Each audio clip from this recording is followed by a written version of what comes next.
Hello मेरे दोस्तों, मैं हीरालाल कुमार डायमंड मैटेक में आपका स्वागत करता हूं।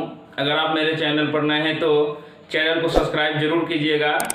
तो मैं बिना समय बिताए हुए आज आपको साइंस का बहुत सारा क्वेश्चन करवाऊंगा। बच्चों, वीडियो को स्किप नहीं कीजिएगा, वीडियो को अच्छे से देखिएगा क्योंकि एग्जाम आपके बहुत ही नज़दीक है। तो बच्चों, मैंने सोचा कि पहले बिल्कुल ही इजी जो आपको भी क्वेश्चन आता होगा, जो हमें भी आता है, उस क्वेश्चन का संग्रह यानी कि तुरंत क्विक रिवीजन के लिए बच्चों फिजिक्स, केमिस्ट्री, बायोलॉजी इसका क्विक रिवीजन के लिए मैंने दिया है, ताकि ये वीडियो को देखकर आपके दिमाग में पूरे से पूरे जितना भी है सिलेबस कवर हो सके। उसका मैं लेवल को खुद अपग्रेड करूंगा, यानी कि इसके बाद थोड़ा डिफिकल्ट, उसके बाद थोड़ा डिफिकल्ट ले जाऊंगा, ताकि बच्चों के एग्जाम में किसी भी तरह का क्वेश्चन आए तो आप लोगों को दिक्कत ना हो। तो वीडियो में बने रहें अच्छे तरीके से और वीडियो को देखते रहें। वीडियो पसंद आएगा तो लाइक कीजिएगा, शेयर कीजिएगा और कमेंट जरूर कीजिएगा। इसी तरह का वीडियो बच्चों नेक्स्ट लेके आता रहूँ हमेशा के लिए। तो देखिए बच्चों, आज सबसे पहले हम लोग शुरू करते हैं। क्वेश्चन एकदम धांसू क्वेश्चन है, बहुत ही इंटरेस्ट के साथ पढ़िएगा। तो देखिए, सबसे पहला क्वेश्चन बच्चों ये नहीं है कि मैं आपको जो है कि एक एक करके प्रॉपरली लिखूंगा। प्रॉपरली अगर आपको पीडीएफ नोट्स चाहिए तो आप मेरे टेलीग्राम चैनल पे जाइएगा और टेलीग्राम चैनल को सब्सक्राइब जरूर कर लीजिएगा, वहाँ पे पीडीएफ आपको अवेलेबल हो जाएगा। अन्यथा अपना नंबर कॉमेंट बॉक्स में दीजिएगा, मैं आपको ग्रुप में ऐड कर दूंगा और आसानी से पीडीएफ वहाँ पे आपको मिल जाया करेगी। तो आइए हम लोग सबसे आज का पहला क्वेश्चन देखते हैं। लिखा हुआ है सबसे कठोर धातु। सबसे कठोर धातु क्या होता है बच्चों? प्लेटिनम। क्या होता है? प्लेटिनम। प्लेटिनम को पीटी से डिनोट करते हैं। उसमें देखिए हल्का, अगर हम लोग कठोर धातु याद किए हैं तो हल्का धातु भी होगा बच्चों। हल्का धातु क्या होता है? आप लोग को पता होगा बच्चों, हल्का धातु क्या होता है? लिथियम होता है। लिथियम को हम लोग Li से डिनोट करते हैं। देखिए, कठोर हो गया, हल्का हो गया। अब बच्चों क्या होता है? भारी धातु क्या है? सबसे भारी धातु क्या होता है बच्चों? ऑस्मियम होता है। क्या होता है? ऑस्मियम होता है, जिसे हम लोग OS से डिनोट करते हैं। तो देखिए बच्चों, ये क्वेश्चन जो है तीनों, बिल्कुल इस तीनों में से कोई एक क्वेश्चन जरूर रहता है। इसमें कंफ्यूज मत होइएगा। कठोर धातु प्लेटिनम, हल्का धातु लिथियम और भारी धातु क्या होता है? ऑस्मियम होता है। अब देखिए नेक्स्ट क्वेश्चन है लोहा का शुद्धतम रूप। लोहा का शुद्धतम रूप क्या होगा बच्चों? यहां से कौन सा लोहा होता है? पिटवा लोहा। लोहा का क्या होता है बच्चों? लोहा को हम लोग Fe से डिनोट करते हैं। इसका एटॉमिक नंबर कितना होता है? 26 होता है। नेक्स्ट क्वेश्चन है कृत्रिम वर्षा। कृत्रिम वर्षा किसके कारण होता है बच्चों? यहां से क्वेश्चन आया, कृत्रिम वर्षा किसके कारण होता है? तो सिल्वर आयोडाइड के कारण होता है। किसके कारण होता है? सिल्वर आयोडाइड के वजह से क्या होता है? कृत्रिम वर्षा होता है। एक होता है नेचुरल वर्षा और एक होता है कृत्रिम। कृत्रिम कहने का मतलब है बच्चों, जिसका हमको अगर बारिश की जरूरत है तो हम लोग सिल्वर आयोडाइड का यूज करके हम लोग कृत्रिम बारिश करवा सकते हैं, यानी कि हम लोगों के अकॉर्डिंग होगा। नेक्स्ट लिखिएगा बच्चों, दूध में उपस्थित प्रोटीन क्या होता है? केसीन होता है। दूध में कौन सा प्रोटीन होता है? केसीन प्रोटीन होता है। अब है जेनेटिक्स शब्द का, GENETICS से, जेनेटिक्स शब्द का सर्वप्रथम प्रयोग किसने किया था? इसका नाम है W वाटसन। किसने किया था? W वाटसन ने किया था। जेनेटिक्स शब्द का सर्वप्रथम प्रयोग W वाटसन ने किया था। मांसपेशी में दर्द। मांसपेशी में दर्द किस अम्ल के वजह से होता है? किस अम्ल के कारण? तो बच्चों यहां से लिखिएगा लैक्टिक अम्ल के कारण। क्या हो जाएगा? लैक्टिक अम्ल। यहां से देखिए बच्चों, यहां दिया मांसपेशी में दर्द। जैसा कि आप लोग एग्जाम्पल से समझिएगा, जैसे हम लोग ज्यादा चल लेते हैं या दौड़ते हैं, दौड़ने के बाद क्या होता है कि कभी कभी हम लोगों के मांसपेशी में जगह जगह पे दर्द करने लगता है। तो किस अम्ल की वजह से होता है? लैक्टिक अम्ल के वजह से वो क्या होता है? क्रम्प करने लगता है, दर्द करने लगता है। नेक्स्ट है अंगूर में कौन सा अम्ल होता है? अंगूर में कौन सा अम्ल होता है बच्चों? टार्ट्रिक अम्ल होता है। अंगूर हो या इमली हो, इमली में भी कौन सा अम्ल पाया जाता है बच्चों? टार्टरिक अम्ल पाया जाता है। अब देखिए तो जिसमें हम लोग कैंसर संबंधी अध्ययन करेंगे, कैंसर संबंधी रोगों का अध्ययन, कैंसर संबंधी रोगों का अध्ययन क्या कहलाता है? इसे हम लोग कहते हैं ऑर्गेनोलॉजी। क्या कहते हैं? ऑर्गेनोलॉजी कहते हैं। क्या कहते हैं? ऑर्गेनोलॉजी कहते हैं। कैंसर से संबंधित अध्ययन को हम लोग क्या कहते हैं? ऑर्गेनोलॉजी कहते हैं। मानव शरीर की सबसे लंबी कोशिका क्या होता है? तंत्रिका तंत्र। क्या होता है बच्चों? तंत्रिका तंत्र होता है। गाजर में कौन सा विटामिन होता है? गाजर में विटामिन ए होता है, जो कि हमारे आंखों के लिए बहुत ही फायदेमंद होता है। विटामिन ए की कमी से कौन सा रोग होता है बच्चों? रतौंधी होता है। जी, रतौंधी का क्या कारण है? जो कि दिन में हमें दिखता है, जो रात होगा त्यों हमें दिखना बंद हो जाता है। तो नेक्स्ट क्वेश्चन है, मानव के मस्तिष्क का वजन, मानव के मस्तिष्क का वजन कितना होता है? 1350 ग्राम, या बच्चों केजी में अगर लिखेगा कितना हो जाएगा? 1.35 केजी होता है। एग्जाम में घुमा के देता है क्वेश्चन बच्चों, यहाँ से केजी में कभी कभी ग्राम में भी देखने के लिए मिलता है। नेक्स्ट है, किस जंतु की आकृति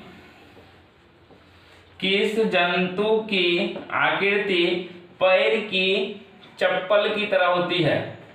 यानी पैर की चप्पल की तरह होती है।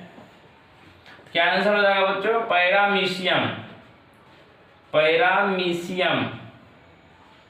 पैरामीशियम।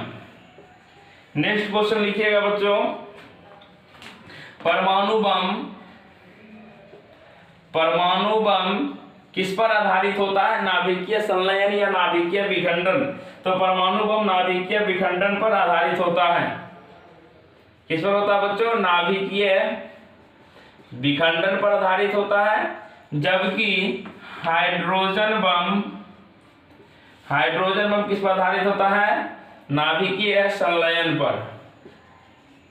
नाभिकीय संलयन पर आधारित होता है। सबसे पहला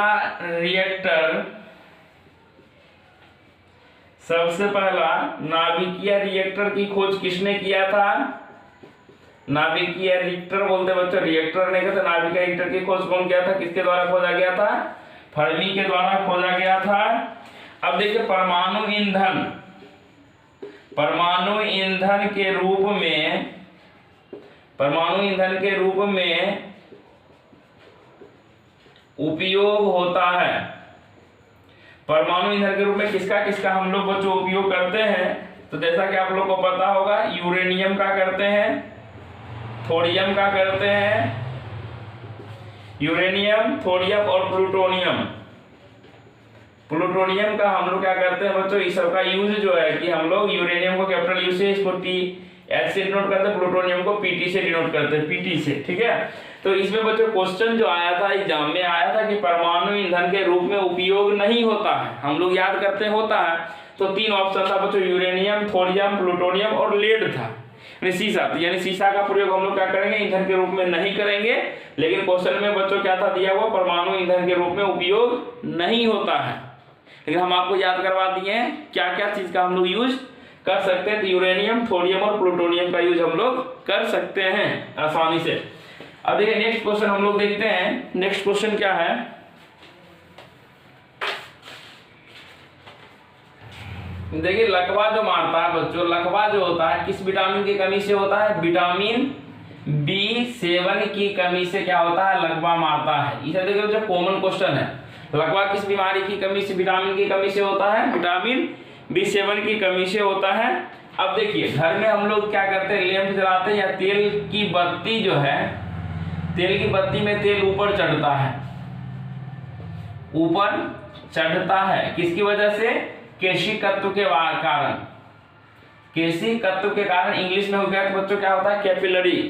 कैपिलरी के वजह से क्या होता है? तेल में बत्ती जो है कि ऊपर की ओर लगातार चढ़ते रहता है, जिसके वजह से क्या हुआ? मेरा लालटेन हो, लैंप हो या मोमबत्ती क्या कहते हैं, और जो है कि दिया हो, जलते रहता है आसानी से। ठीक है, अब इसी से जो रिलेटेड एक क्वेश्चन आता है कि वर्षा की बूंद गोलाकार होती है। वर्षा की बूंदें गोलाकार होती है, किसके वजह से होता है बच्चों? आप लोगों को पता होगा, पृष्ठ तनाव की वजह से, सरफेस टेंशन की वजह से वर्षा का बूंद क्या होता है? गोलाकार होता है।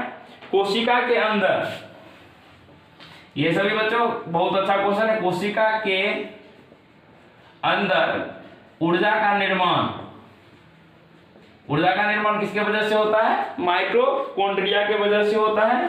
तो इसका आंसर क्या दीजिएगा बच्चों? माइटोकॉन्ड्रिया। माइटोकॉन्ड्रिया हो गया। और ये मस्तिष्क का सबसे बड़ा भाग, मस्तिष्क का सबसे बड़ा भाग क्या होता है बच्चों? सेरिब्रम। क्या होता है? सेरिब्रम जो है कि मस्तिष्क का सबसे बड़ा भाग होता है। नेक्स्ट देखिएगा कि 1 एंगस्ट्रम, एंगस्ट्रम को हम लोग ये पावर 0 से डिनोट करते हैं। तो 1 एंगस्ट्रम का वैल्यू कितना होता है बच्चों? आपको याद होगा 10⁻⁻10 मीटर होता है। लेकिन देखिए एंगस्ट्रम, एंगस्ट्रम से हम लोग क्या चीज को मापते हैं बच्चों? तरंगदैर्घ्य को मापते हैं, याद रखिएगा। ये भी क्वेश्चन आता है कि एंगस्ट्रम से हम लोग किसको मापते हैं? तो तरंगदैर्घ्य को हम लोग मापते हैं। अब यहां से बच्चों ये चीज क्वेश्चन आता है कि ध्वनि का प्रभाव, ध्वनि का प्रभाव हमारे कानों पर रहता है, हमारे कानों पर रहता है। कितने सेकंड तक रहता है बच्चों? आप लोग को याद होगा 1/10 सेकंड तक के लिए हमारे कानों पर ध्वनि का प्रभाव रहता है। अब देखिए बच्चों एक चीज हम लोग देखना चाहते हैं कि इलेक्ट्रॉन के खोजकर्ता कौन है। इलेक्ट्रॉन आपको पता होगा जे थॉमसन खोज किए थे। और इलेक्ट्रॉन पे कैसा चार्ज होता है बच्चों? इलेक्ट्रॉन को इसे डोन कर जिसमें नेगेटिव चार्ज होता है।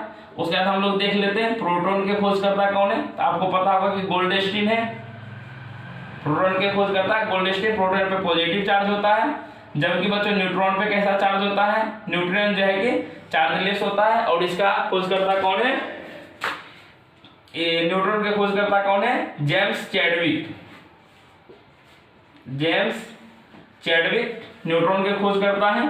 लेकिन बच्चों इसमें देखिएगा कि न्यूट्रॉन का जो चार्जलेस होता है जेम्स चैडविक है। लेकिन कभी कभी बच्चों प्रोटॉन में जो कि गोल्डस्टीन नहीं देखिए वहां पे रदरफोर्ड भी ऑप्शन देता है। अगर बच्चों ये चीज आप लोग गौर कीजिएगा, अगर गोल्डस्टीन ऑप्शन में नहीं है तो रदरफोर्ड के साथ जाइएगा, जो कि बिल्कुल सही होगा। लेकिन आप बाकायदे गोल्डस्टीन नहीं होना चाहिए उस ऑप्शन में तब। अब देखिए आगे आता है इसमें इलेक्ट्रॉन का बच्चों, यहाँ से इलेक्ट्रॉन का जो होता है कि कितना वैल्यू होता है? तो -1.6 × 10⁻⁻19 कूलम। एंड इससे क्या पता चल गया? चार्ज का यूनिट क्या होता है? कूलम होता है। और इसका वैल्यू कितना होता है? -1.6 × 10⁻⁻19 कूलम। प्रोटॉन का भी कितना होता है वैल्यू बच्चों? इतना ही होता है। लेकिन उसमें क्या हो जाएगा? प्रोटीन जो होता है पॉजिटिव चार्ज होता है, इसलिए इसका वैल्यू कितना हो जाएगा बच्चों? 1.6 × 10⁻⁻19 कूलम होगा। कोई दिक्कत? यही चीज पूछता है बच्चों। नेक्स्ट हम लोग देखते हैं पॉजिट्रॉन। पॉजिट्रॉन की खोज कौन सा किया था बच्चों? एंडरसन। कौन वैज्ञानिक किया था पॉजिट्रॉन की खोज बच्चों? एंडरसन नामक वैज्ञानिक ने किया था। नेक्स्ट देखते हैं बच्चों 1 कूलम आवेश में जो होता है कि एक कूलम आवेश में कितना चार्ज होता है? यानी 1 कूलम आवेश में टोटल जो होता है इलेक्ट्रॉन की संख्या कितनी होती है, ये भी पूछा जाता है। तो इसका वैल्यू आ जाएगा बच्चों 6.25 × 10⁻18 इलेक्ट्रॉन होता है। क्या होता है बच्चों? 6.25 × 10⁻18 इलेक्ट्रॉन होता है। 1 कूलम आवेश में इतना इलेक्ट्रॉन होता है। अब देखिए बच्चों यहां से आता है कि एवोगाड्रो संख्या, एवोगाड्रो संख्या का वैल्यू कितना होता है? आप तो बचपन से याद किए होंगे बच्चों एवोगाड्रो संख्या। एवोगाड्रो संख्या का वैल्यू कितना होता है? 6.023 × 10⁻23 होता है बच्चों।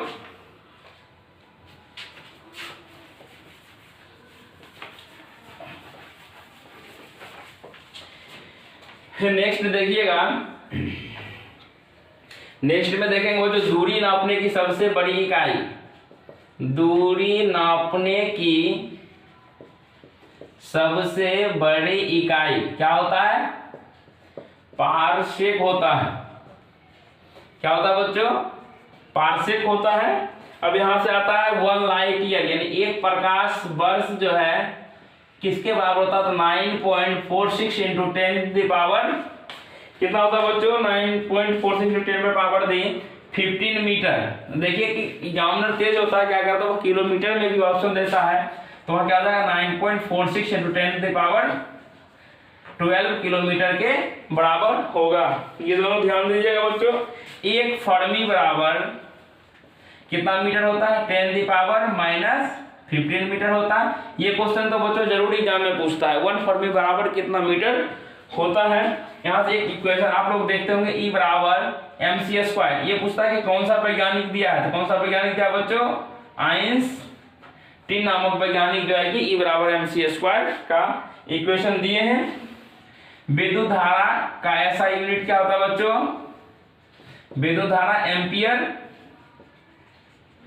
एम्पियर को हम लोग ए से डिनोट करते हैं, विद्युत धारा को आई से डिनोट करते हैं, यानी कि करंट। नेक्स्ट क्वेश्चन है बच्चों कैपिटल जी। कैपिटल जी को हम लोग क्या कहते हैं, यूनिवर्सल ग्रेविटेशनल कांस्टेंट, यानी कि सार्वत्रिक गुरुत्वाकर्षण कांस्टेंट नियंत्रण कहते हैं बच्चों। जी का वैल्यू जनरली पूछा जाता है, लेकिन देखिए जी का वैल्यू भी पूछा जाता है, यहाँ से आपको उसका यूनिट भी पूछा जाएगा, और जो है कि उसका क्या कहते हैं बच्चों डायमेंशन भी पूछा जाएगा। तो यहाँ से देखिएगा इसका बच्चों सबसे पहले हम लोग देख लेते हैं जी का, कैपिटल जी का वैल्यू क्या होता है 6.67 × 10⁻11, यानी कि 10⁻11। इसका यूनिट होता है बच्चों न्यूटन मीटर स्क्वायर पर kg² होता है, ठीक है। तो बच्चों यहाँ से जो आता है नेक्स्ट क्वेश्चन आता है कि 1 HP। HP का मतलब आप लोग समझ रहे हैं कि 1 हॉर्स पावर का वैल्यू कितना होता है, 1 हॉर्स पावर में कितना वाट होता है बच्चों, 746 वाट होता है। लेंस की शक्ति, लेंस की शक्ति यानी कि पावर ऑफ लेंस को किस में मापते हैं, डायोप्टर में मापते हैं। किस में मापते हैं बच्चों, डायोप्टर। लेंस की, यहाँ देखिए क्वेश्चन बच्चों, लेंस की शक्ति भी आ सकता है, लेंस की क्षमता भी आ सकता है। इसको हम लोग किससे मापते हैं, डी से मापते हैं, तो कैपिटल डी हो जाएगा बच्चों। अब देखिए क्वेश्चन आता है धूप की चश्मा, जो हम लोग धूप में जनरली यूज जो करते हैं, उसका पावर होता है कितना डायोप्टर होता है, तो उसका वैल्यू क्या हो जाएगा बच्चों, वैल्यू उसका 0 डायोप्टर होता है, ठीक है बच्चों। अब विद्युत आवेश का यूनिट क्या होता है, विद्युत आवेश कूलम हो जाएगा। उसके बाद क्वेश्चन आता है विटामिन के। विटामिन के का रासायनिक नाम पूछता है बच्चों, vitamin A, vitamin B, vitamin सब का पूछता है ना। तो यहाँ पर आया है मेरा ऑप्शन विटामिन के। विटामिन के का रासायनिक नाम क्या होता है, फिलोक्विनोन। क्या था बच्चों, फिलोक्विनोन, फिलोक्विनोन होता है। नेक्स्ट क्वेश्चन देखिए caustic soda. Caustic soda, caustic soda का फॉर्मूला क्या होता है बच्चों, NaOH होता है। वहां से सोडियम हाइड्रोक्साइड भी दे सकता है, और यहाँ से क्या दे सकता है, NaOH, यानी कि कास्टिक सोडा का फॉर्मूला क्या होता है, NaOH होता है, जिसे हम लोग सोडियम हाइड्रोक्साइड भी कहते हैं। नेक्स्ट क्वेश्चन देखिएगा, तैयार करने में आसानी चीज हम लोग छोड़ देते हैं। जल का फॉर्मूला क्या होता है, H2O होता है। उसी तरीके से देखिए जल से संबंधित बच्चों भारी जल आता है, भारी जल का फॉर्मूला क्या होता है, D2O होता है। D2O को हम लोग क्या कहते हैं, ड्यूटेरियम ऑक्साइड कहते हैं। अब देखिए कभी कभी एग्जाम में पूछा जाता है ड्यूटेरियम का अनुभार क्या होता है। ड्यूटेरियम का अनुभार कितना होता है बच्चों, 20 के बराबर होता है। नेक्स्ट क्वेश्चन है बच्चों त्वरण। त्वरण देखिए, त्वरण से कितना क्वेश्चन आ सकता है। त्वरण को हम लोग इंग्लिश में कहते हैं बच्चों एक्सेलरेशन कहते हैं। एक्सेलरेशन का यूनिट क्या होता है, मीटर पर सेकेंड स्क्वायर होता है। त्वरण जो है कि कैसा यूनिट है, वेक्टर क्वांटिटी है, यानी वेक्टर मतलब सदिश राशि है। ये भी क्वेश्चन रहता है बच्चों। नेक्स्ट देखिएगा 1 जूल, यानी कि देखिए 1 जूल बराबर कितना अर्घ होता है। 1 जूल बराबर 10⁻7 अर्घ के बराबर होता है। 1 माइक्रोन, ये बच्चों तो 1000 बार क्वेश्चन पूछा है, मैंने जितना बार एग्जाम दिया था सब में कभी देखा था कि 1 माइक्रोन जो होता है कितने बराबर होता है, तो 1 माइक्रोन जो होता है 0.001 मिलीमीटर के बराबर होता है, या तो 10⁻³ मिलीमीटर। जनरली ऑप्शन में बच्चों ये मिलेगा आपको 0.001 मिलीमीटर ही मिलेगा देखने के लिए, ठीक है। यहाँ से अब देखिए नेक्स्ट क्वेश्चन आता है बल का SI मात्रक क्या होता है। बल का SI मात्रक न्यूटन होता है। देखिए एसआई मात्रक सबको याद रहता है न्यूटन। इसी में अगर सीजीएस यूनिट पूछा जाए, क्या पूछा जाएगा? CGS unit. बल को हम लोग एफ से डिनोट करते हैं। सीजीएस अगर यूनिट पूछा जाए तो सीजीएस यूनिट में क्या हो जाएगा बच्चों? इसको हम लोग कहते हैं डाइन। क्या कहते हैं? डाइन कहते हैं। अब देखिए सीजीएस मात्रक इसका क्या होता है? डाइन होता है। और यहाँ से पूछेगा कि कभी कभी एग्जाम में आ जाता है बच्चों कि 1 न्यूटन बराबर क्या होता है। तो आप चूंकि देखिए कैसे होगा 1 न्यूटन, तो F बराबर हम लोग फोर्स बराबर बताते हैं मास इनटू एक्सेलरेशन। मास का यूनिट क्या होता है? केजी होता है। एक्सेलरेशन का भी तुरंत मैंने बताया था क्या होता है? मीटर पर सेकेंड स्क्वायर। यानी कि यहाँ से कोई पूछेगा कि अगर 1 न्यूटन बराबर क्या होता है तो आप क्या बताएंगे? केजी मीटर पर सेकेंड स्क्वायर होता है। नेक्स्ट क्वेश्चन दिया हुआ है कि देखिए ये सभी क्वेश्चन मानव शरीर का नॉर्मल क्वेश्चन है। मानव शरीर का सामान्य ताप कितना होता है? हमारे शरीर का नॉर्मल टेम्परेचर बोलिए, या तो रूम टेम्परेचर इसको भी बोलते हैं, तो कितना होता है इसका रूम टेम्परेचर बच्चों? 98.6 फ़ारेनहाइट होता है। या तो हम लोग डिग्री में अगर लीजिएगा तो 37 डिग्री होता है, 37 डिग्री होता है। और केल्विन में लीजिएगा तो क्या हो जाएगा बच्चों? 310 केल्विन के बराबर होता है। नेक्स्ट देखिएगा,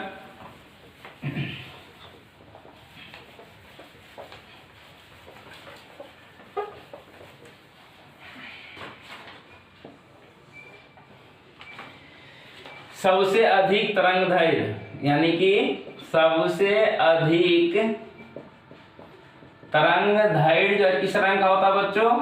लाल रंग का होता है। इसलिए जो है कि खतरे के सूचक, जैसे कि हम लोग क्या करते हैं, देखते हैं जब ट्रेन जो चलता है उसमें बच्चों सबसे ऊपर लाल लाइट लगी रहती है, या किसी भी टावर में देखिए, किसी भी हाई बिल्डिंग में देखिएगा वहां पे लाल कलर का बच्चों लाइट लगाया जाता है, क्योंकि उसका तरंगदैर्घ्य सबसे ज्यादा होता है, वह काफी दूर से भी आसानी से दिख सकता है। अगर आप लोगों को अगर ये याद है कि सबसे ज्यादा तरंगदैर्घ्य किसका होता है, तो इससे क्वेश्चन स्वाभाविक से बनता है कि कम तरंगदैर्घ्य किस कलर का होता है।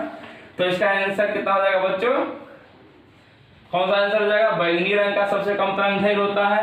लेकिन अब पूछेगा कोई कि बच्चों यहाँ से रेंज जो होता है, तरंगदैर्घ्य का रेंज जो होता है वह कितना होता है? प्रकाश का यानी लाइट का तरंगदैर्घ्य अगर कोई पूछ दिया आपको कितना से कितना रेंज आता है, तो क्या बोलेगा? 3900 एंगस्ट्रॉम से लेके कितना हो जाएगा? 39 एंगस्ट्रॉम से लेके कितना हो जाएगा? 7800 एंगस्ट्रॉम तक होता है। ये भी क्वेश्चन बहुत ही ज्यादा महत्वपूर्ण क्वेश्चन है। नेक्स्ट लिखिएगा बच्चों, देखिए द्रव अवस्था में पाए जाने वाला धातु, देखिए क्वेश्चन धातु यहाँ पे लिखे हैं, लिक्विड के फॉर्म में धातु कौन सा है जो कि लिक्विड के फॉर्म में पाया जाता है? मरकरी, यानी कि जिसे हम लोग Hg से डिनोट करते हैं। लेकिन अगर इसी में क्वेश्चन एग्जाम में क्या पूछता है, क्वेश्चन ये पूछेगा जो कि अपवाद हो, पूछेगा कि वैसा कौन सा धातु है जो क्या कहते हैं द्रव अवस्था में पाया जाता है। तो आप लोगों को अच्छे से होगा याद कि एकमात्र ही अधातु है, एकमात्र अधातु है जो क्या किया जाता है? द्रव अवस्था में पाया जाता है। वो धातु का क्या नाम है बच्चों? ब्रोमीन, जिसे हम लोग Br से डिनोट करते हैं। नेक्स्ट क्वेश्चन, अब देखिए उधर आप लोग याद किए थे, उसमें मिलाइएगा मत। कठोर पदार्थ, अगर पूछेगा दुनिया का सबसे कठोर पदार्थ क्या है, तो बच्चों हीरा, जिसे हम लोग डायमंड कहते हैं, यह दुनिया का सबसे कठोर पदार्थ है। नेक्स्ट क्वेश्चन, डिटो का अनुभाग तो पता ही क्या बच्चों। अब कोई पूछेगा आपको कि भारी जल का खोज कब हुआ था? 1932 ईस्वी में हुआ था। कौन किया था बच्चों? यूरे नामक वैज्ञानिक ने क्या था? यूरे तथा वाशबर्न। कौन किया था बच्चों? यूरे तथा वाशबर्न ने किया था। अब देखिए यहां से आता है क्वेश्चन, एक आप लोग देखे होंगे बच्चों, पढ़े होंगे, अनुप्रस्थ तरंग, एक होता है अनुदैर्घ्य तरंग। यहां से ये दोनों में भी कंफ्यूजन आता है हमेशा आदमी को, और ये इससे हमेशा क्वेश्चन आता ही आता है। इसमें पूछेगा बच्चों एग्जांपल, जैसे 4 ऑप्शन दे दिया, पूछेगा अनुप्रस्थ तरंग का एग्जांपल कौन सा है, तो वहां पे आपको आंसर देना होगा प्रकाश तरंग। प्रकाश तरंग जो होता है यह क्या होता है बच्चों? अनुप्रस्थ होता है। जबकि ध्वनि जो होता है, ध्वनि तरंग जो हम लोग देखते हैं ध्वनि कंपन करता है, यह क्या होता है, अनुदैर्ध्य तरंग होता है। जैसे एग्जाम्पल के तौर पर लीजिएगा तो जैसे हम लोग गिटार वगैरह बजाते हैं उसमें देखते हैं कंपन होता है, ढोलक बजाते उसमें कंपन वाइब्रेशन, तो उसमें से कौन सा तरंग उत्पन्न होता है, तो अनुदैर्ध्य तरंग उत्पन्न होता है। इसलिए बच्चों लाइव से रिलेट कर रहा हूँ क्योंकि आपको खुद देखे होंगे कि पैटर्न जो है एग्जाम में थोड़ा सा चेंजिंग कर रहा है। आप लोग खुद सोच के देखिए कि दिसंबर से एग्जाम में स्टार्ट होगा और मार्च तक चलेगा, टोटल शिफ्ट देखिए कितना हो रहा है। क्या इतना आसान क्वेश्चन देगा? आप लोग अंदाजा लगा सकते हैं। लेकिन फिर भी डिफिकल्ट करने के चक्कर में हम लोग आसान को नहीं छोड़ेंगे। बहुत ही 1 से 2 3 4 वीडियो बल इसी तरह के लेवल धीरे धीरे हाई लेवल करके बच्चों पहले सामान्य विज्ञान को कंप्लीट कर देंगे, फिर सामाजिक विज्ञान को। इसी एग्जाम आते आते आप लोगों का पूरा 100% कंप्लीट हो जाएगा बच्चों, ठीक है। तो नेक्स्ट हम लोग देखते हैं दाब, यानी प्रेशर का यूनिट क्या होता है बच्चों, दाब का यूनिट होता है पास्कल। पास्कल को पी से लिखते हैं। दाब मतलब क्या होता है, प्रेशर होता है। प्रेशर का देखिए अब यहाँ से जो होता है कि 1 पास्कल इक्वल टू क्या होता है, देखिए ये भी चीज पूछता है। 1 पास्कल इक्वल टू होता है 1 न्यूटन पर मीटर स्क्वायर। दाब का दूसरा यूनिट लीजिएगा बच्चों, बार होता है। 1 बार इक्वल टू कितना पास्कल होता है, यानी कि पास्कल का ये 10 पे पावर 5 न्यूटन पर मीटर स्क्वायर होता है। तो यहाँ से अगर हम लोग निकालेंगे 1 बार बराबर कितना पास्कल होगा, तो बच्चों 10 पे पावर 5 पास्कल के बराबर होगा। नेक्स्ट देखिएगा ज्योति तीव्रता। ज्योति तीव्रता यानी इसे हम लोग इंग्लिश में कहते हैं ल्यूमिनियस इंटेंसिटी। ज्योति तीव्रता का यूनिट क्या होता है बच्चों, कैंडिला होता है। कैंडिला जिसे CD से डिनोट करते हैं। देखिएगा इसमें से घबराइएगा मत। नेक्स्ट क्वेश्चन है ल्यूमेन। ल्यूमेन क्या हो जाएगा बच्चों, ज्योति फ्लक्स। ज्योति फ्लक्स का यूनिट होता है ल्यूमेन होता है, जिसे हम लोग कहते हैं ल्यूमेन यानी ल्यूमिनियस फ्लक्स कहते हैं। देखिए क्वेश्चन जो आता है ये भी आता है 1 फेम्टो इक्वल टू कितना होता है, 10 पे पावर दी। देखिए फेम्टो को ही हम लोग फर्मी कहते हैं। क्वेश्चन देखिएगा कि 1 फेम्टो या फर्मी 10 पे पावर माइनस 15 मीटर के बराबर होता है। नेक्स्ट क्वेश्चन है 1, इसको हम लोग माइक्रोमीटर पढ़ते हैं। 1 माइक्रोमीटर इक्वल टू कितना मीटर होता है, 10 पे पावर माइनस 6 मीटर होता है। लेकिन हो गया एग्जामिनर तेज हो गया, वो क्या करेगा सीएम में पूछ देगा, यूनिट देगा तो वहां पर क्या लिखेगा 10 पे पावर दी माइनस 4 सीएम हो जाएगा, ठीक है। अब देखिए क्वेश्चन जो नेक्स्ट है गति के नियम का प्रतिपादन। गति के नियम का प्रतिपादन कौन किए थे, सर आइजैक न्यूटन ने किए थे। अब देखिए यहां से जो क्वेश्चन जो बनता है,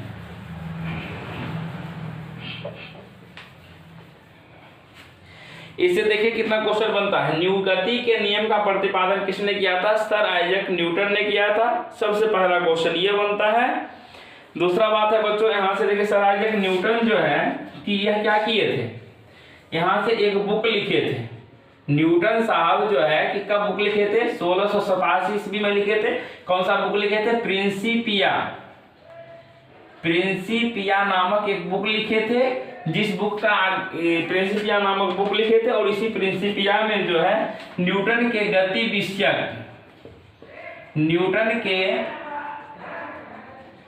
विषयक नियम के बारे में बताए थे। यानी कि टोटल जो है कि न्यूटन ने गति विषयक से टोटल कितना नियम दिए थे, 3 नियम दिए थे। यानी कि न्यूटन का 3 गति नियम, न्यूटन का प्रथम गति नियम, द्वितीय और तृतीय। तो इसमें से हम लोग देखेंगे एक एक करके देखते हैं कि न्यूटन के प्रथम गति नियम को, न्यूटन के प्रथम गति नियम को क्या चीज के नाम से जानते हैं बच्चों, न्यूटन के प्रथम गति नियम को जड़त्व का नियम भी कहा जाता है। जड़त्व का नियम, लॉ ऑफ इनर्शिया भी कहते हैं। नेक्स्ट देखिए बच्चों न्यूटन का यानी कि जड़त्व का नियम कहते हैं इसे। जड़त्व का नियम जो है कि ये जो कौन दिया था बच्चों, न्यूटन के जड़त्व का नियम गैलीलियो दिया था। गैलीलियो नामक के वैज्ञानिक थे जिन्होंने जड़त्व का नियम दिया था। अब देखिए बच्चों ये जो है कि गुरुत्वाकर्षण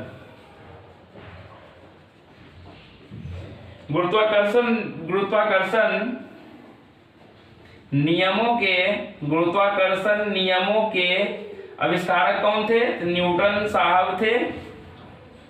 न्यूटन साहब, इसको एन से डिनोट करते हैं बच्चों। कैपिटल एफ इक्वल टू, मैंने फॉर्म बताया था, capital G into m1 into m2 बटे आर स्क्वायर। इसके बारे में मैंने आपको बता दिया था कि कैपिटल जी का वैल्यू क्या होता है, उसका यूनिट क्या होता है, सब चीज मैंने डिक्लेयर कर दिया था यहाँ पे आपको।